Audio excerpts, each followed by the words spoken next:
and we have both agreed to start the process of becoming a singular party fighting in a singular flag and a singular symbol against anyone who's opposed to our constitutional demand of Greater Tipra land. So the process has started today. Very soon they will be going back to Agartala. My leaders, my party president Bijay Ramkhol is there.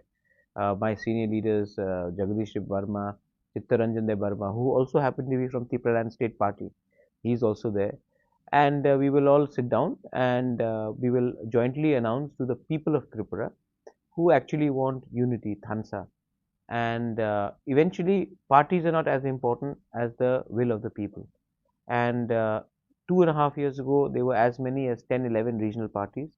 Today, I think with us coming together, we will all be speaking in one voice because our demands are the same, our movement is almost the same. So, why can't we come together and make New Delhi listen to our genuine demands of a constitutional solution? For far too long, parties have come and verbally promised us and then let us down after the election. So this time we are not prepared to take anything less than a written assurance from the government of India or from the political parties, be it left or Congress. Otherwise, we will fight the elections on our own. कि हमारी party separate state का मांग कर रहा है 2009 से लेके आज 2023 साल हो गया। तो ये डिमांड को लेके 2018 में बीजेपी के साथ अलायंस में लड़के चुनाव में हम लोग विजयी हुए थे। तो उसके बाद भी हम लोग का त्रिपुरा का फ्यूचर नहीं है।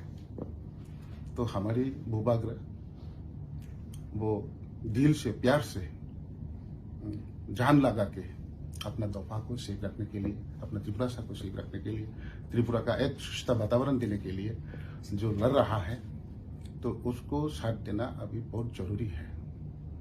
तो इसलिए हमारी पार्टी की तरफ से भी महाराष्ट्र के साथ मिलके 2023 चुनाव में लड़ने के लिए हम लोग भी तैयारी शुरू किया है। अभी बीजेपी के साथ जो छोड़ने के लिए तैयार है, मतलब हमारी डिमांड तो कोई पूरा नहीं कर रहा है। तो डिमांड पूरा होने से तो हम लोग एक साथ लड़ेंगे, कोई बात नहीं।